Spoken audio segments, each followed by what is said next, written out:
Y además, tengo que decirles que hoy vamos a hablar sobre el profeta Nahum.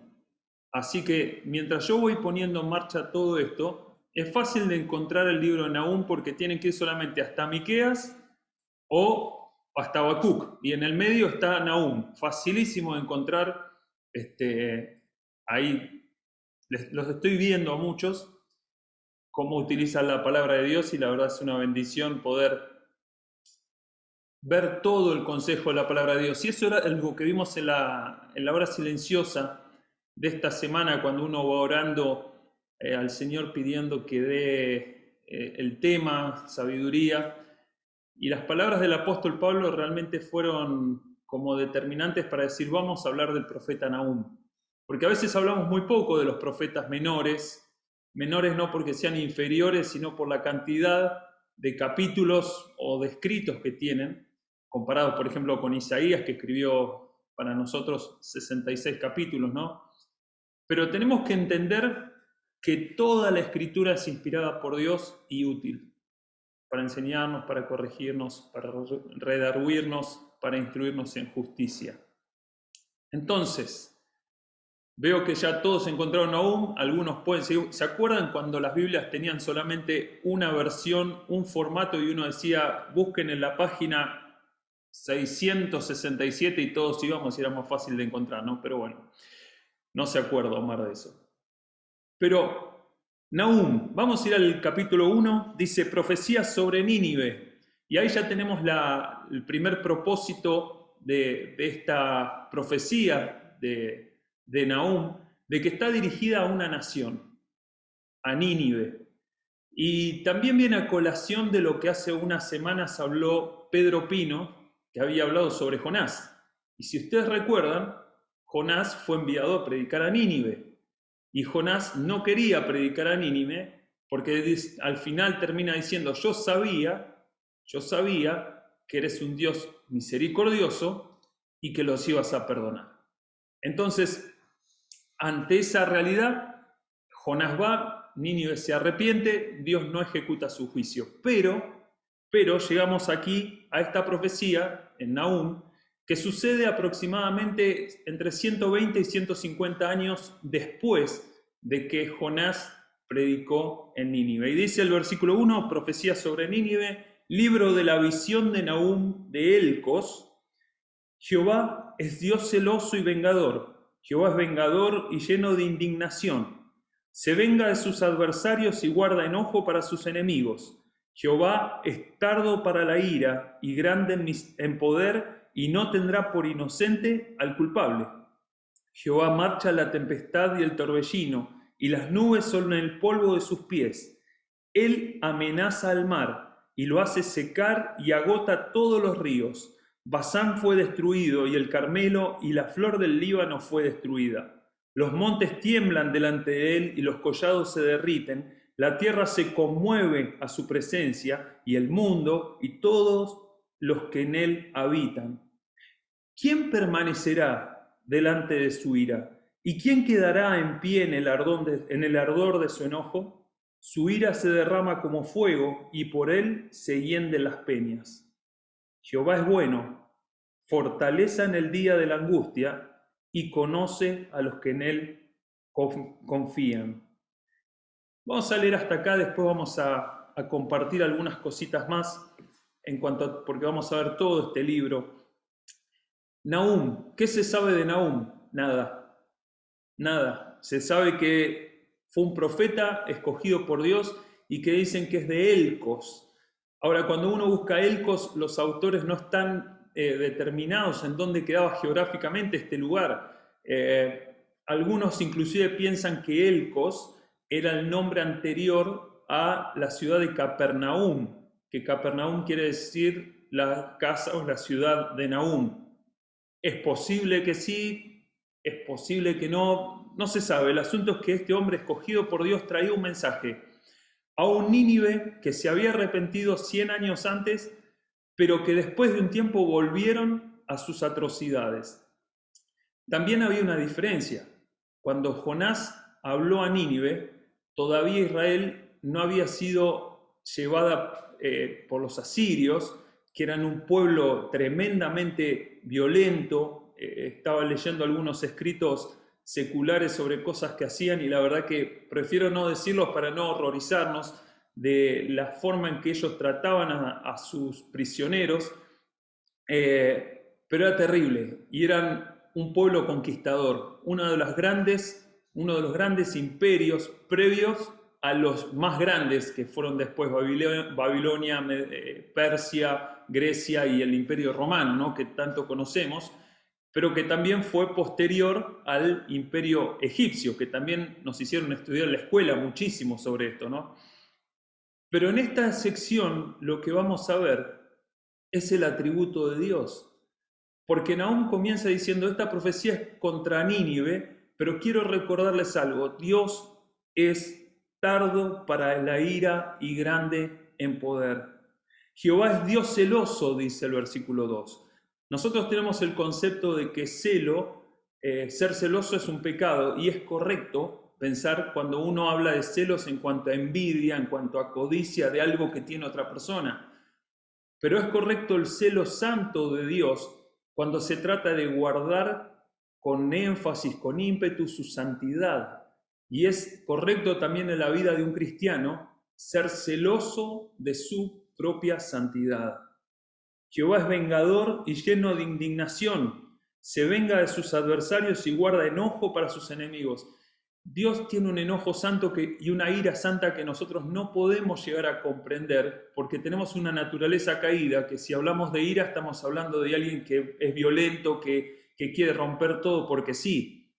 Recordemos que cuando hablamos de Israel y la relación de Dios con Israel, estamos hablando dentro de un pacto que Dios había hecho con Israel que los iba a proteger.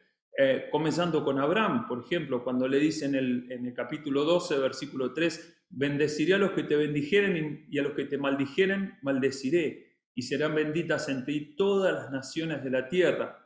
Ahí vemos ya una pauta dentro del pacto abrámico, que era la bendición o la maldición para el que hacía bien o mal a Israel. La bendición que nos trae a nosotros también, que llega a nosotros, que en la persona del Señor Jesucristo, de la simiente de Abraham, somos bendecidos y podemos ser redimidos. Recordemos también que Dios había hecho un pacto con Abraham en cuanto que iba a ser una gran nación de él, de su descendencia, aún sin tener hijos. Dice el capítulo 15 de Génesis que Dios se lo dijo y Abraham creyó y le fue contado por justicia. Luego Dios siguió haciendo pactos con la nación de Israel. Se menciona el pacto palestino en relación a la tierra que iban a heredar la nación de Israel. Se menciona el pacto davídico, el pacto de David, diciéndole que nunca iba a faltar alguien de su línea real en el trono y que uno se iba a sentar para siempre en el trono, del cual sabemos que es Jesucristo cuando venga y establezca su reino aquí en la tierra en forma literal durante esos 1000 años, ¿no? Valga la redundancia. Esa es la relación estrecha y Dios protegía y cuidaba a su pueblo. Ahora, es interesante que nosotros podemos ver la omnipotencia de Dios a partir del versículo 4, porque dice que Él amenaza al mar y lo hace secar.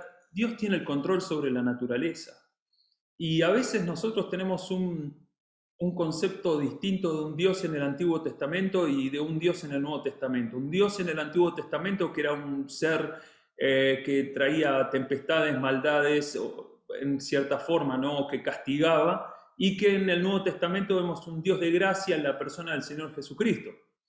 Pero tenemos que entender primero que Jesús era Dios y que su carácter no cambia y que su este celo santo, esta ira santa, este poder inmenso le pertenecen tanto a Dios como a la segunda persona de la Trinidad, a Jesucristo. Por lo tanto, es la misma persona y es la misma misericordia. Hay un énfasis muy grande en esto, de que uno dice, pero qué cruel que es Dios queriendo castigar a la nación de Nínive, ¿no? Pero Dios ya había ejecutado un acto de misericordia con ellos, enviándoles a Jonás, y se arrepintieron. El problema fue que no pasaron la palabra a sus hijos y volvieron a la idolatría, y volvieron a las costumbres paganas que tenían de sacrificios humanos y de la maldad. Por eso dice que iba a ejecutar su juicio sobre Nínive. Pero la determinación del profeta es que Jehová es bueno. Jehová es bueno. Fortaleza en el día de la angustia y conoce a los que en él confían. Y ahí comienza diciendo también las formas en que iba a destruir a Nínive. Dice, mas con inundación impetuosa consumirá a sus adversarios y tinieblas perseguirán a sus enemigos.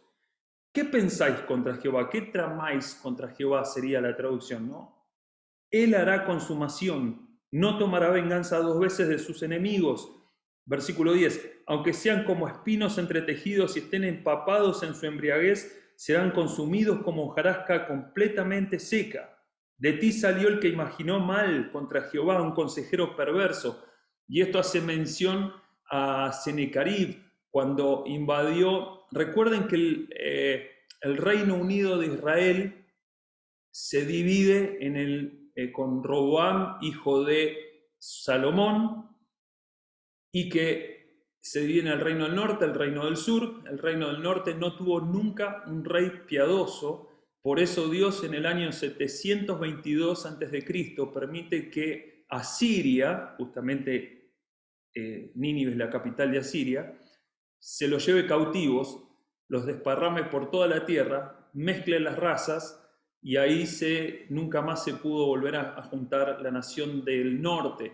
En cambio, en el sur sí tuvieron algunos reyes piadosos, por lo cual Dios extendió su misericordia un tiempo más, hasta el año 586, que es cuando cae ante Babilonia, ante los caldeos y Nabucodonosor, y conocemos toda la historia después de Daniel y Ezequiel y todos los profetas que estaban ahí.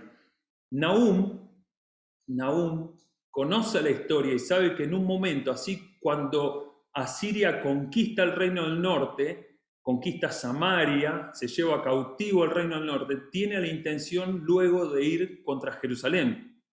Y ahí es cuando uno puede leer en Segunda Reyes, capítulo 18, esta historia, en los tiempos de Ezequías, que dicen que estaban rodeados y que Ezequías oró y que Dios le dijo, no hagas nada, y Dios se encargó en una noche de eliminar a más de 180.000 asirios, y tuvieron que volver con la cabeza gacha a Nínive, a su tierra, porque no pudieron conquistar Jerusalén. Así siguió el reino del sur. Pero aún Dios tenía que ejecutar su juicio contra las naciones que habían hecho mal contra Israel. ¿Saben que esto es un cuadro perfecto de algo que sucede hoy? Y que podemos estar tranquilos, de que Dios es justo, de que Dios es misericordioso, pero Dios es justo. Y Él no va a permitir que la maldad avance más allá de donde Él tiene determinado según su plan.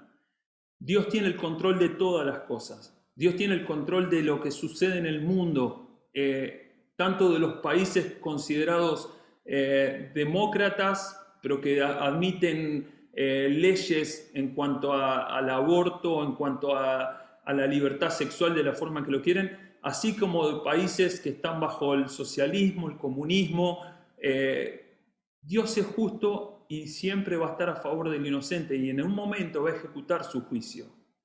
Pero tenemos que recordar que Él es misericordioso, pero que es justo, y que Dios a través de todos los siglos siempre ha ido mandando oportunidades a la humanidad para que se arrepientan. Por eso en el versículo 7 dice, Jehová es bueno, fortaleza en el día de la angustia y conoce a los que en Él confían. Si pensamos en la misericordia de Dios, uno piensa por ahí en Noé, ¿no? Y dice, pero Dios eliminó a toda la humanidad. Sí, pero a Noé le dijo, construite un arca, y Noé tardó 120 años en construir esa arca, y por 120 años él fue pregonero de justicia. Él anunció que venía el juicio de Dios, y el mundo tuvo la oportunidad de arrepentirse y no lo hizo, porque su corazón era de continuo al mal. Por eso cuando se ejecuta el juicio uno no puede decir Dios es injusto, es malo. Dios tuvo misericordia, anunció, avisó y no se arrepintieron. Hoy en día pasa lo mismo. Dios, a través de la iglesia que está llevando a cabo el plan de anunciar la redención, la salvación a través de Jesucristo, le está avisando al mundo: ojo que este camino no está bien, delante de Dios hemos pecado y el juicio de Dios se va a ejecutar. Pero ese es un Dios maligno, Dios es amor, Dios es amor. Sí, Dios es amor, pero Dios es justo, es misericordioso. Dice el versículo 12: así ha dicho Jehová, aunque reposo tengan y sean tantos, aún así serán talados y él pasará. Bastante te he afligido, no te afligiré ya más, le está diciendo a Judá, ¿no? Porque ahora quebraré su yugo de sobre ti y romperé tus coyundas. Mas acerca de ti mandará Jehová, que no quede ni memoria de tu nombre, de la casa de tu Dios destruiré escultura y estatua de fundición, allí pondré tu sepulcro porque fuiste vil. Está diciendo a Nínive, ¿no? He aquí sobre los montes los pies de los que traen buenas nuevas, del que anuncia la paz. Celebra, oh Judá, tus fiestas, cumple tus votos, porque nunca más volverá a pasar por ti el malvado, pereció del todo. Le está diciendo a Nínive: todo lo grande que vos pensabas que eras, bueno, quiero decirte, dice Dios, yo soy más grande, yo tengo el control y te metiste con mi pueblo, tocaste a mis hijos, tocaste a mi pueblo escogido. Y le está diciendo, y este versículo nos suena muchísimo, de los pies de los que anuncian las buenas nuevas. Son buenas nuevas porque ya no iba a haber más opresión para Israel. Y sabemos que esto tiene un cumplimiento futuro todavía. Israel todavía está siendo oprimido a través de los siglos, si bien no fueron por los asirios, luego sí lo fueron por los caldeos, luego por los medo-persas, luego por los griegos, el imperio romano, el pueblo, sabemos que en el año 70, con la caída de Jerusalén, la destrucción del templo a cargo del general Tito, Israel fue disperso y comenzó la diáspora, y por eso tenemos judíos por todos los lugares del mundo, pero Dios no terminó su plan con Israel. Y Dios un día va a darle lo que le prometió a Israel, esa tierra, ese lugar, cumpliendo cada uno de los pactos cuando el Mesías reine, cuando Jesucristo establezca su reino. Y son buenas nuevas de que hay salvación, pero para aquellos que creen. Pero para los que no creen, ya han sido condenados, como tal cual lo dice el Señor Jesucristo, ¿no? En el capítulo 2 de Nahum vemos cómo iba a ser destruido, cómo iba a ser destruido Nínive. Entendamos que estamos hablando entre el año 640 aproximadamente antes de Cristo. Nínive quedaba a orillas del río Tigris, que lo conocemos como nosotros la Mesopotamia, esa zona del Tigris y el Éufrates. Bueno, ellos estaban asentados en la orilla oriental del Tigris, y sucedió, si ustedes estudian en la historia secular, que hubo una gran inundación que rompió las murallas de Nínive, y fue algo que aprovecharon los enemigos luego para invadirlos y poder destruirlos. Recuerden también que Nínive tenía un río que corría por medio de él, y que es muy probable que ese río también haya sufrido un aumento de caudal y haya debilitado las murallas para que los enemigos pudiesen entrar. Dios va preparando su plan, ejecuta su plan, y Él emite su juicio sobre el pecado y sobre la maldad de los hombres. Esto es así a través de toda la historia. Y Nínive, que se jactaba de exponer los cuerpos de los que había conquistado, las cabezas, iba a ser invadido. Si bien presenta resistencia, se une junto con Egipto, con el reino de Egipto, en la batalla de Carquemis. Nabucodonosor los derrota y ya queda el imperio caldeo como el imperio dominante. Y Nínive cae ahí en el año 613 aproximadamente antes de Cristo. Y recordemos que en el 605 es cuando Nabucodonosor hace su primera invasión a Jerusalén, y de ahí se lleva muchos cautivos, de los cuales uno era Daniel y sus amigos, ¿no? Que conocemos la historia. Pero fíjense la jactancia de Nínive, porque dice, subió destruidor contra ti, guarda la fortaleza, vigila el camino, ciñete los lomos, refuerza mucho tu poder. Dios no le estaba diciendo que eran débiles, sino que prepárate porque viene, porque Jehová restaurará la gloria de Jacob como la gloria de Israel, porque saqueadores los saquearon y estropearon sus mugrones. El escudo de sus valientes estará enrojecido, los varones de su ejército vestidos de grana, el carro como fuego de antorchas, el día que se prepare, temblarán las hayas. Los carros se precipitarán a las plazas, con estruendo rodeará las calles, su aspecto será como antorchas encendidas, correrán como relámpagos. Se acordará él de sus valientes, se atropellarán en su marcha y se apresurarán a su muro y la defensa se preparará. Las puertas de los ríos se abrirán y el palacio será destruido. Y la reina será cautiva. Mandarán que suba y sus criadas la llevarán gimiendo como palomas, golpeándose sus pechos. Fue Nínive de tiempo antiguo como estanque de aguas, pero ellos huyen. Dicen, deteneos, deteneos, pero ninguno mira. Saquead plata, saquead oro, no hay fin de las riquezas y suntuosidad de toda clase de efectos codiciables. Vacía, agotada y desolada está, y el corazón desfallecido, temblor de rodillas, dolor en las entrañas, rostros demudados. ¿Qué es de la guarida de los leones y de la majada de los cachorros de los leones, donde se recogía el león y la leona y los cachorros del león, y no había quien los espantase? El león arrebataba en abundancia para sus cachorros y ahogaba para sus leonas, y llenaba de presas sus cavernas y de robo sus guaridas. Heme aquí contra ti, dice Jehová de los ejércitos. Encenderé y reduciré a humo tus carros, y espada devorará tus leoncillos, y cortaré de la tierra tu robo, y nunca más se oirá la voz de tus mensajeros. Nahum es un libro también poético. Todo el capítulo 1 es un salmo. Tiene una estructura poética única el libro de Nahum.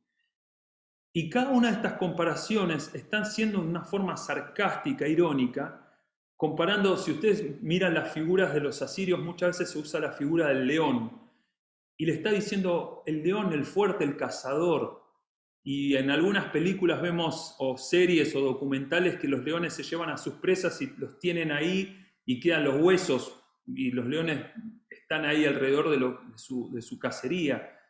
Y Nahum le está diciendo, eso que vos eras fuerte y todo, no va a quedar nada. El león que le daba las leonas, una de las costumbres de los asirios, de los reyes, era poner a sus esposas, a sus concubinas como reinas o encargadas de provincias que ellos iban conquistando, y todo eso iba a caer. Así también como su principal deidad iba a caer, a la cual ellos adoraban, que era la figura también de una mujer. Y le dice, no va a quedar nada. Tanto es así que se dice en la historia que cuando Alejandro Magno, tiempo después, salió a conquistar el mundo, pasó por encima de Nínive y nunca se enteró, porque no habían quedado despojos. Es más, cuenta la historia también una tradición de que cuando Asiria se vio ya asediado y que iba a caer, el rey mismo de Asiria juntó todas las riquezas que tenía, todo el mobiliario, e hizo como un gran fuego, y él mismo se arrojó ahí para no tener que morir delante del rey de Babilonia, y se suicidó con todas sus riquezas, y fueron saqueados y no quedó nada. Capítulo 3 dice, ¡ay de ti! Y sabemos que en la Biblia, cuando aparece un ay, es una voz de juicio. ¡Ay de ti, ciudad sanguinaria! Toda llena de mentira y de rapiña, sin apartarte del pillaje. No sé si le suena parecido a lo que estamos viviendo hoy en nuestro país, estas expresiones, ¿no? Una ciudad sanguinaria, llena de mentira, de rapiña, y sin apartarte del pillaje. Ahí aparecería el motochorro hoy, ¿no? Aparecería el saqueo cuando hay dificultades sociales. Vivimos en una ciudad el cual está dominada por el Dios de este siglo, que es Satanás. Y en todo eso sabemos que hay un ay, porque hay un juicio que Dios ejecutará sobre la maldad de los hombres. Chasquido de látigo y fragor de ruedas, caballo atropellador y carro que salta, jinete enhiesto y resplandor de espada y resplandor de lanza y multitud de muertos y multitud de cadáveres, cadáveres sin fin, y en sus cadáveres tropezarán a causa de la multitud de las fornicaciones de la ramera de hermosa gracia, maestra en hechizos, que seduce a las naciones con sus fornicaciones y a los pueblos con sus hechizos.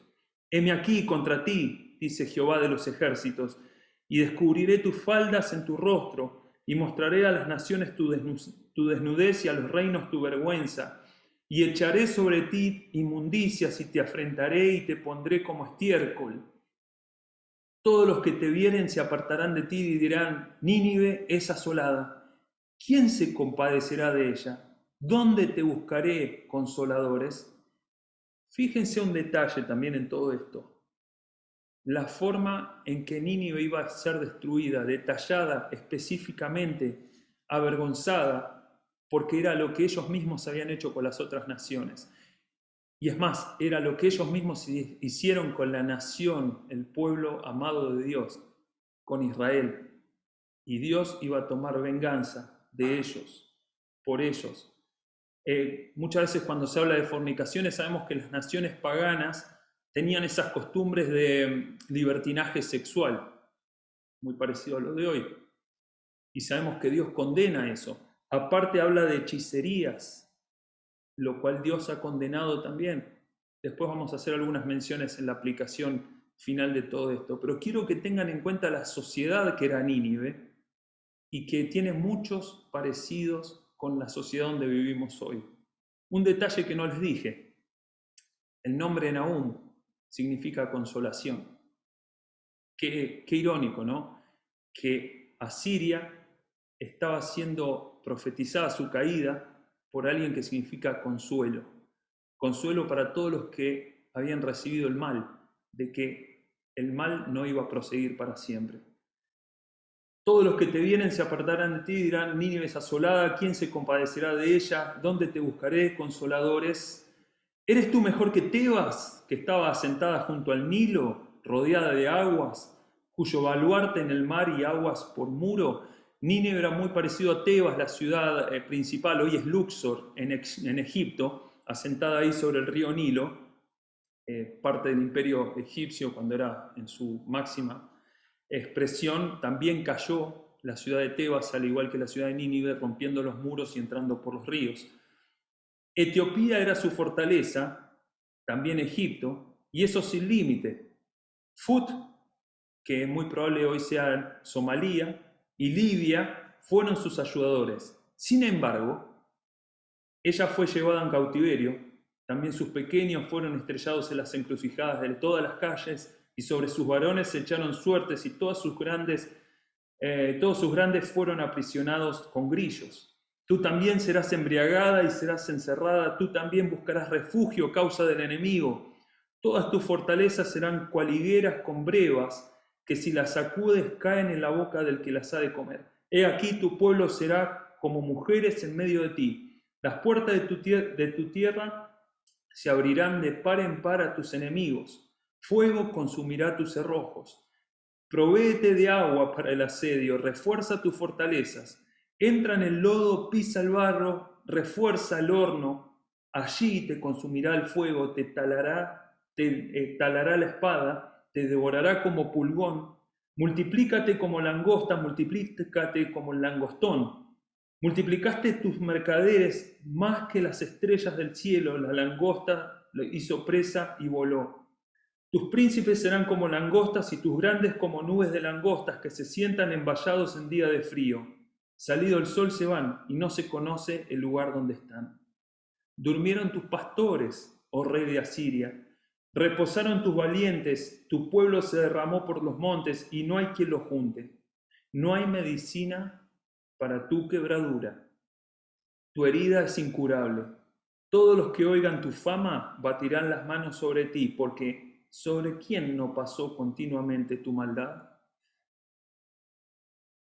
Nahum les estaba diciendo la forma específica que iban a ser destruidos. A fuego las puertas, por inundación, el asedio, el saqueo, iban a ser destruidos. Ahora, quiero cerrar con algo. Leímos toda la profecía de Nahum. Y si uno la saca de contexto, parece como que es un Dios malo, pero que tenemos muchos parecidos en la sociedad con lo que vivimos hoy. Y yo doy gracias a Dios de que su misericordia, si se acuerdan, Lamentaciones, capítulo 3, dice que por las misericordias de Jehová no hemos sido consumidos. Cuando Jeremías escribió Lamentaciones y dice y escribe ese versículo específicamente, lo hace mirando la destrucción de Jerusalén. Unos 20 o 30 años después de esto que estamos leyendo de Nahum. Y aún en el medio de toda esa destrucción, de toda esa circunstancia contraria al pueblo de Israel, Jeremías dice, la misericordia de Jehová todavía está, su fidelidad se renueva, nueva es su fidelidad cada día, y su misericordia no permitió que seamos todos consumidos, porque tenemos un Dios celoso de su santidad, pero que Él conoce a los que en Él confían. Quiero tomar algunas reflexiones de lo que hemos leído, trasladarlas y tratar de hacer algo para nosotros. Esto está escrito para una nación, para Nínive, como consuelo para otra nación en base a un pacto, Israel en base al pacto que Dios hizo con ellos. Pero también una realidad de que hoy vivimos en una sociedad que es continuamente enemiga de lo que Dios dice. Es enemigo de lo que Dios dice. ¿Saben qué es interesante? Que esta expresión en el versículo 3 de Nahum del capítulo 1, Jehová es tardo para la ira y grande en poder y no tendrá por inocente al culpable. Si ustedes se fijan rapidito, ahí en Éxodo capítulo 34, Éxodo capítulo 34 es lo que viene después de cuando Israel peca contra Dios haciendo el becerro de oro. Y es allí donde en el versículo 5, 34:5 de Éxodo dice, Jehová descendió en la nube y estuvo allí con él proclamando el nombre de Jehová. Y pasando Jehová delante de él, delante de Moisés, proclamó, Jehová, Jehová, fuerte, misericordioso y piadoso, tardo para la ira y grande en misericordia y verdad, que guarda misericordia a millares, que perdona la iniquidad, la rebelión y el pecado, y que de ningún modo tendrá por inocente al malvado, que visita la iniquidad de los padres sobre los hijos y sobre los hijos de los hijos hasta la tercera y cuarta generación. Qué interesante que esta expresión de que Jehová es misericordioso, que es lento para la ira, viene siempre después del pecado. Vino después de que Israel fornicó, espiritualmente hablando, con otro Dios, con los becerros, con esa forma de Apis del dios egipcio, a los cuales adoraron. Y lo peor de todo es que cuando Aarón lo anuncia, dice, este es Jehová, usa el nombre santo de Jehová para decir, el becerro es Jehová. Y Dios, aún en todo eso, dice, perdona la maldad. Porque Dios puede perdonar cualquier tipo de pecado para el corazón arrepentido, que dice, yo no puedo ser salvo, yo no puedo valerme de mí mismo para alcanzar la salvación, y que dice, solo a través de lo que Dios hace, yo puedo ser salvo. ¿Y qué es lo que Dios hizo? Dios Jesucristo. Y solamente a través de Jesucristo, poniendo nuestra fe en Él, podemos ser salvos de la ira venidera. Sabemos que la iglesia está compuesta de personas que han reconocido, que han conocido y han creído en Jesucristo como único y suficiente Salvador. Y tenemos una promesa sobre nosotros, que la iglesia no va a atravesar por el periodo de la tribulación, no vamos a ser parte de los juicios de Dios. Pero hay todo un mundo que sí lo va a hacer. Y va a ser peor de lo que hemos leído en la profecía de Nahum. Por eso la importancia de que como iglesia hoy estemos anunciando las buenas nuevas del Evangelio en medio de una sociedad que está corrompida y que va en contra de todo lo que es Dios. Es la misión de la iglesia llevar el Evangelio. Llevar el Evangelio. Y mostrar que Dios es amor, pero que es justo. Es justo. Y que hoy Dios está extendiendo su paciencia, no queriendo que ninguno perezca, sino que todos procedan al arrepentimiento. Yo no sé cuánto más va a durar este mundo, así como estamos. No sé. Lo que sí, si hace tantos siglos atrás, son más o menos 26, 27 siglos atrás, la maldad había alcanzado tal grado que Dios ejecutó su juicio sobre una nación. ¿Qué puede pasar hoy? ¿Qué puede pasar mañana? Sin duda que estamos en los últimos tiempos. Y leer la profecía de Nahum cumple su propósito de traer consuelo al corazón. Primero, de saber que si estoy en Cristo, estoy del lado de la victoria. Y como dice el versículo 7, Él es bueno, fortaleza en el día de la angustia y conoce a los que en Él confían. Dios me conoce porque soy su hijo, porque por la fe he sido adoptado como su hijo. Y qué tranquilidad y qué consuelo trae a mi corazón saber que ya no queda ninguna condenación para los que estamos en Cristo. Pero cuánto dolor produce en mi corazón saber que hay un mundo que necesita a Cristo y que necesitamos seguir llevando el mensaje de salvación. Para Nínive ya no había vuelta atrás. Lo dice en el versículo 19, el último versículo, dice: no hay medicina para tu quebradura, tu herida es incurable. El juicio de Dios venía. Habían tenido la oportunidad por medio de Jonás de transformar esa sociedad corrupta, vil, violenta, en una nación que honra a Dios. Y en solamente 120 años se perdió. Y vino el juicio. Y Nínive cayó. No abrazaron la verdad de Dios. No la transmitieron a sus hijos, ni a los hijos de sus hijos. Dejaron a Dios de lado. ¿Y saben cuál es uno de los mayores temores que hoy corremos con la sociedad? Y es justamente esto, de no cumplir lo que Deuteronomio dice, ¿no? Que pases la ley de Jehová a tus hijos, a los hijos de tus hijos y así por las generaciones. De que nos acostumbremos a pensar de que Dios es amor y que Dios nos va a perdonar y va a dejar pasar por alto cualquier cosa. No, no. Dios no va a dejar sin castigo al culpable. Pero también tenemos que entender que como hijos de Dios, Dios tiene la misma mirada y es el mismo Dios celoso, que quiere que guardes tu santidad y que guarde mi santidad, y que podemos caer bajo la disciplina de Dios. La misericordia de Dios se extiende por medio del mensaje de la palabra, cuando Dios te va advirtiendo: ojo que esto está mal y lo seguís haciendo, ojo, cuidado, un mensaje, una predicación, te lo dice un amigo, te lo dice el pastor, te lo dice la palabra de Dios, cae el juicio, cae la disciplina sobre el Hijo de Dios. Y qué peor de aquellos que no son hijos de Dios, ¿no?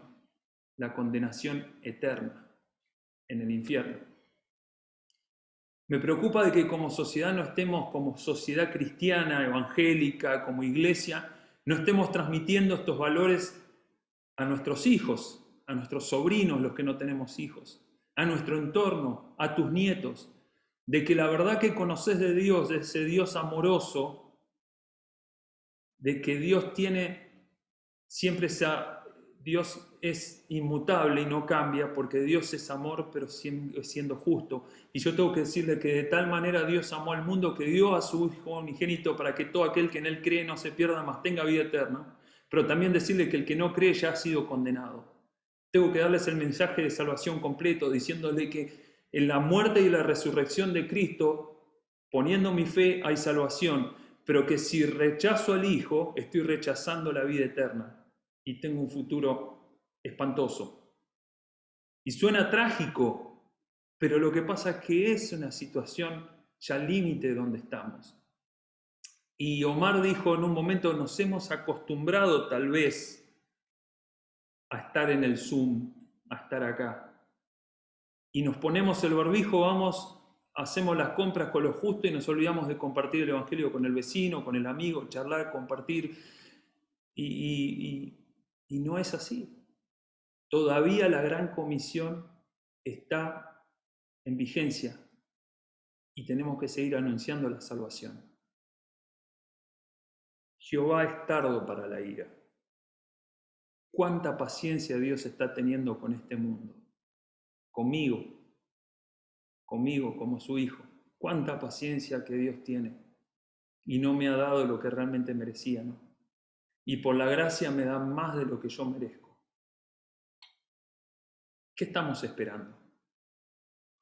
¿Qué estamos esperando? Yo me imagino un futuro para mí glorioso junto al Señor por la eternidad. Hoy abrí y cerraba los ojos rápido, porque como dice que el Señor nos va a llevar así, en un abrir y cerrar de ojos, y dije, ¿será hoy, Señor, si abro y cierro los ojos, será hoy donde me puedo encontrar contigo en las nubes? Pero ¿y si no es hoy? ¿Qué tengo hoy? ¿A quién le puedo hablar de Cristo hoy? Advirtiéndole de que Dios y su justicia van a venir. Y que si por esas cosas nosotros somos llevados con el Señor como iglesia, hablo del rapto, y un día no nos ven más, va a comenzar una serie de juicios que Dios ya ha determinado, que los podemos leer claramente en el Apocalipsis, ¿no? Y que si en ese periodo se va a seguir predicando el Evangelio y si siguen rechazando a Jesucristo como el Mesías, sí hay una expectativa horrenda para aquellos que rechazan al Mesías.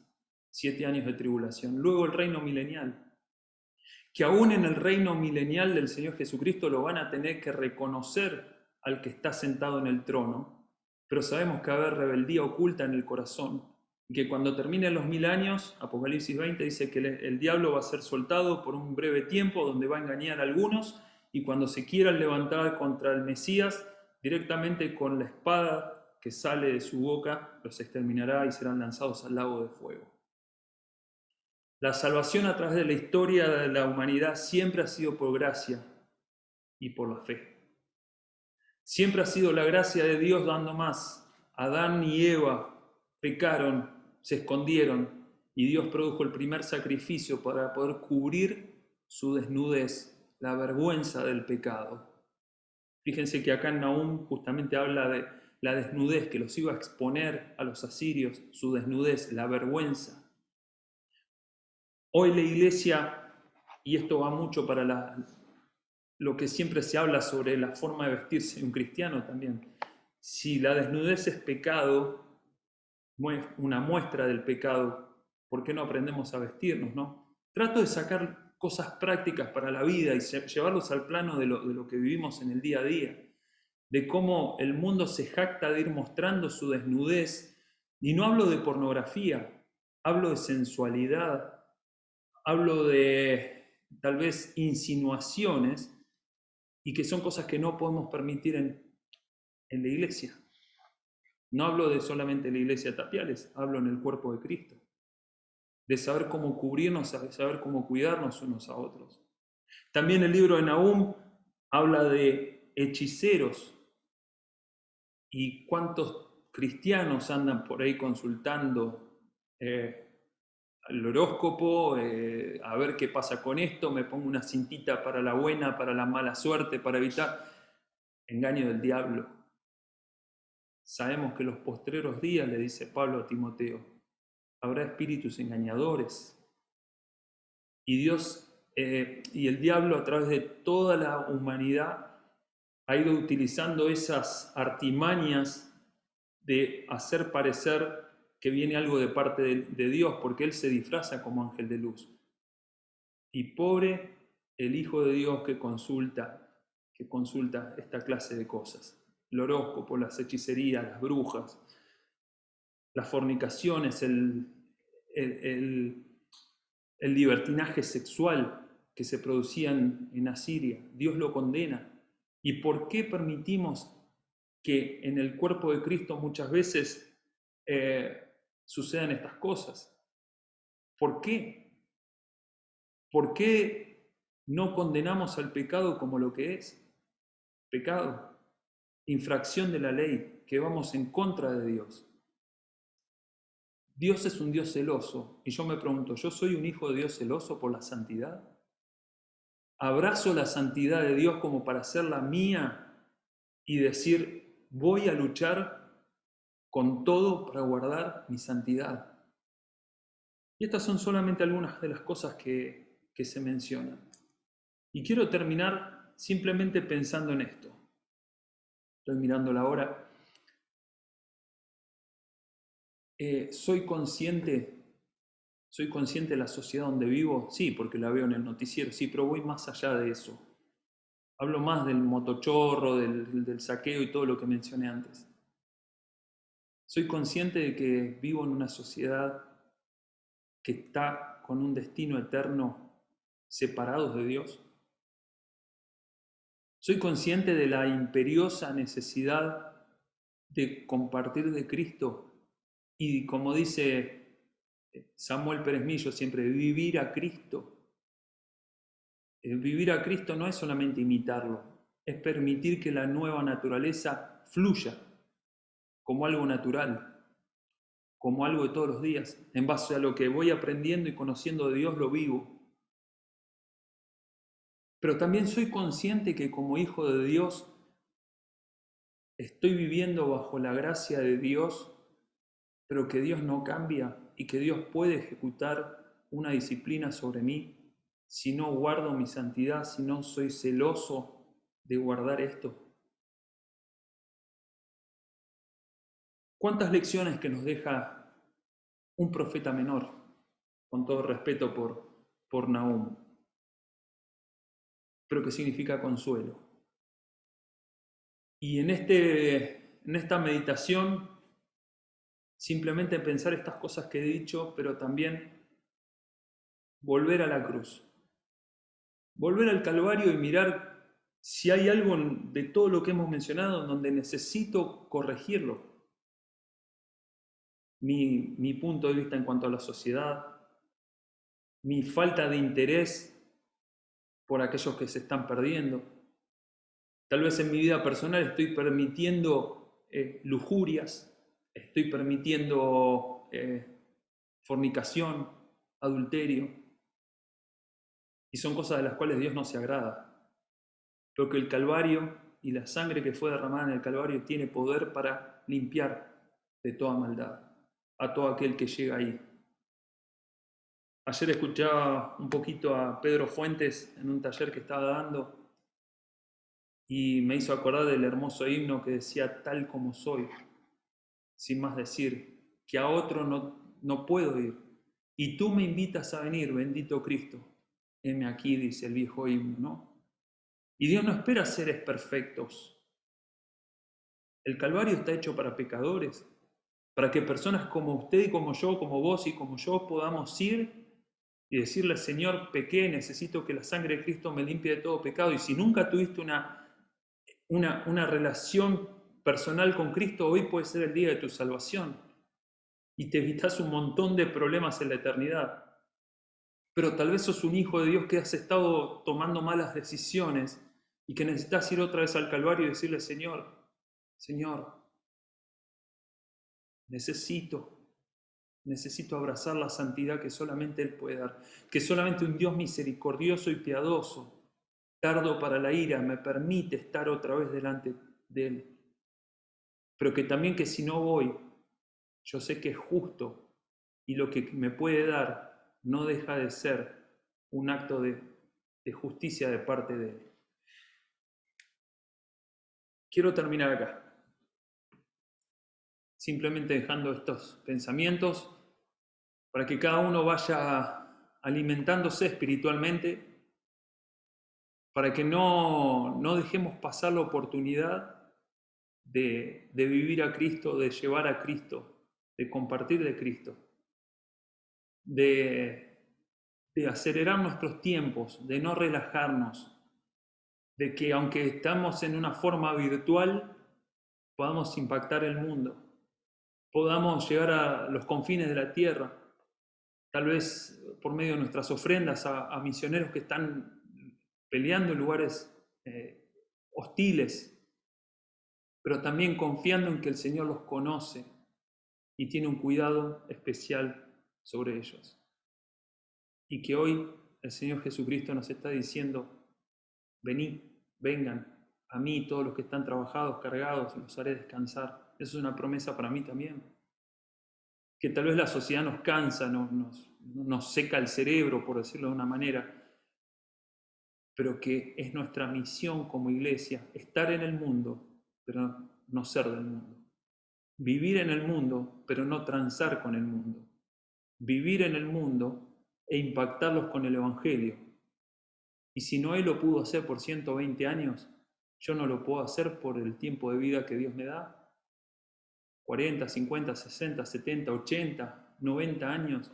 Para un hijo de Dios, todos los días es una oportunidad de ser un pregonero de justicia, de que Dios es misericordioso, que Dios es piadoso, pero que Dios es justo, y que si rechazan al Hijo de Dios, están rechazando la vida eterna. Vamos a orar. Los invito a cerrar sus ojos, meditar en esto que hemos estado hablando y decirle, Señor, acá está mi vida, acá está mi corazón, mis pensamientos, todo mi ser. Y Señor, sabes que necesito el Calvario. Por eso me acerco hoy. Y te invito a que si nunca le dijiste a Cristo que sea tu Salvador, le digas, Señor, reconozco que soy un pecador y que mi pecado me separa de ti. Pero creo que Jesucristo murió y resucitó por mis pecados y creo que me puede dar vida eterna. Y si sos un hijo de Dios y tal vez estás caminando poco lejos de Dios, decirle al Señor, acá estoy otra vez en el trono de la gracia, pidiéndote perdón otra vez, Señor. Queriendo ver el pecado como lo ves, como algo malo, como algo que no conviene, como algo que me separa diariamente mi comunión del Padre. Y decirle al Señor, quiero restablecer esa comunión, te pido que me limpies con tu sangre. Quiero andar en la verdad, quiero ser luz, quiero ser un instrumento útil. Señor, gracias por tu palabra, porque nos desafía, nos consuela, nos anima a saber que queda poco tiempo para verte, Señor, pero que mientras tanto queremos agotar nuestras vidas en el altar del sacrificio de la vida que es para ti, Señor. De la vida que vale la pena, de la vida de santidad, que es la única vida que trae bendición. Y si atravesamos pruebas, Señor, podemos estar tranquilos porque tú nos fortaleces y nos conoces y estás al lado nuestro. Y que cada oportunidad que tengamos, Señor, sea una nueva oportunidad de llevar un alma a tus pies. Señor, gracias por Cristo. Gracias por la vida de cada hermano, cada hermana. Gracias, Señor, porque estamos seguros de que no hay ninguna condenación para los que estamos en ti. Pero clamamos por este mundo, Señor, una vez más, para que la verdad siga adelante, las puertas del Evangelio se sigan abriendo para alcanzar a uno más para ti, Señor. Oramos por todo esto, agradecidos en el precioso y glorioso nombre de nuestro Salvador Jesucristo. Amén.